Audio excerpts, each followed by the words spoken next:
the show.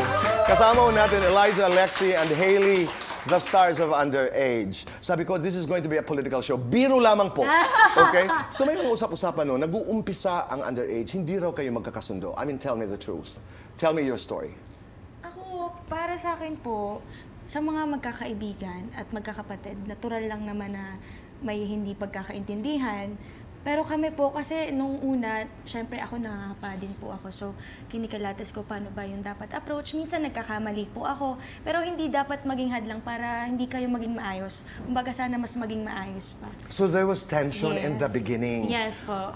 Okay. Well, for me naman at first, there wasn't any tension. I loved Elijah, I loved Hailey, even from the start. Nag-workshops muna kami before we started taping, which was a good start for the three of us. And so, from then on, I think we built a really steady foundation. Kaya we lasted throughout the show, even though mabigat talaga yung mga eksena. And alam nyo yan, mga kapuso, kaya napanood nyo yan bago ang Fast Talk.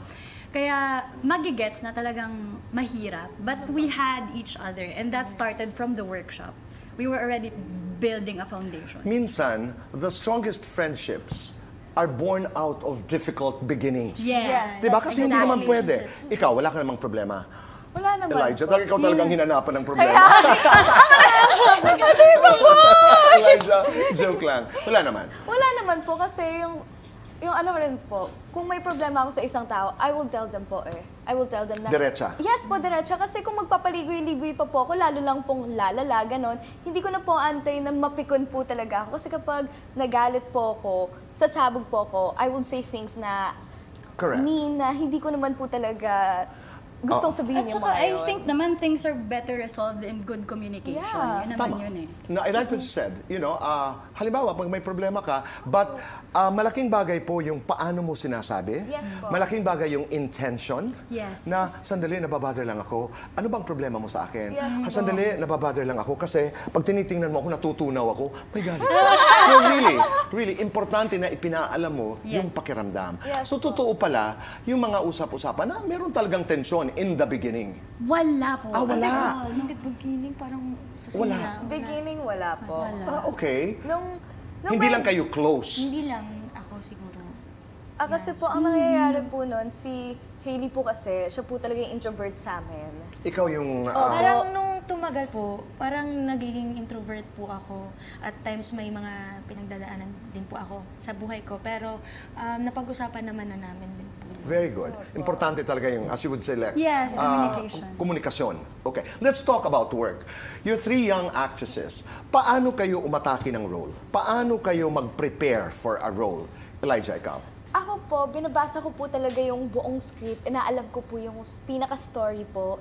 And kinakausap ko po yung directors, yung mga scriptwriters, kung ano po ba yung na-visualize po nila sa role na to. Like, sino po ba to sa paningin nila? Like, example, si China, kinausap ko po yung director po namin, si Derek Recchi, and yung mga head writers po, yung mga scripts na, anong na-imagine nyo kay China, ganito, ganyan. Then, kapag nakilala ko na po si China sa kanila, ako naman po yung magsasuggest na parang nabivisualize ko si China na ganito. What do you think? Collaborative Opo, ka. Opo. Alright, very good. Lex, ikaw. Ako po, I make sure na I know and memorize my lines before I go to the set. And then from there, I start from there. Kasi it's easy when you know what to say na what you're saying. And then from then, saka ako nagsa-start to tap in my emotions, to study talaga how my character is feeling. Ganda. Hailey, ikaw. Paano? Ako, nung una, super nahirapan ako kasi lahat kailangan mong isipan sabay-sabay. Yung blockings, yung script, yung emotions mo, lahat. Pero dahil ginaid din po nila ako, unti-unti ko po nakukuha. Ang preparation ko naman po, usually po, gusto ko muna mapag-isa. Tapos i-check ko po yung detalye nung project po and basahin ko yung script. Pag hindi po ako kumbinsido na at sigurado sa gagawin ko, manghingi po ako ng advice kila Mami, kila Boss Vic, and sa mga tao po sa prod na ganito, Hailey, mas okay ata kung ganito yung atake mo. Nakakatuwa.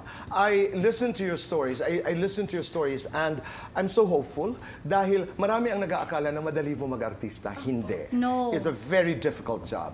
So, can you imagine what you would be talking about 10 years from now? May mga artista po, linya ang tinitingnan. That's Tom Hanks. You know, he goes to the line. You know, my story is a line. Tama naman kayo, may mga artista naman na they create backstories. Alam nila yung ang magulang nito siguro ganito, etc. etc. But whatever it is, nakakatuwa lamang that meron na kayong disiplina pagdating sa trabaho. Ito'y katuwaan lang. You know, when I open my show, sinasabi ko yung nanay, nay, tay, kapuso, pahiram ng 20 minutes ng inyong buhay. Ito, subukan lang natin. Gawin nyo nga na umiiyak in different ways. Diba? Halimbawa, ikaw, Elijah, gawin mo ang linya na umiiyak pero, alam mo, underacting, tahimik. Tahimik. Are you ready? 3, 2, 1, action! Nay, tay, mga kapuso, pahiram naman po ng 20 minutes ng buhay niyo. Let's, can you do the, nagtititili, yung galit na pero umiiyak? Oh my God. Oo, di ba? Kaya. 3, 2, 1, action! Nay, tay, pahingi naman po ng 20 oras ng inyong buhay. Oh, okay yun. Hindi lang 20 minutos, talagang 20 oras. Okay na yun. Okay na yun. Hailey, subukan nga natin, humahalakhak. Di ba? Di ba may mga tao umiiyak tapos humahalakhak? Wait lang, wala pa. Oo, subok lang. Sige nga. 3, 2, 1, Hailey, action! Nay, tay, kapuso, pengi naman ng 20 minutes nyo. Parang ang cringe nun. Wait lang. Ako, ipagawa niyo sa akin. Anong emosyon? Okay. Crazy, pero in love. Crazy in love. Nay? Tay? Kapuso? Pahiram ng 20 minutes ng inyong buhay. Nakakatuwa. Thank you, girls.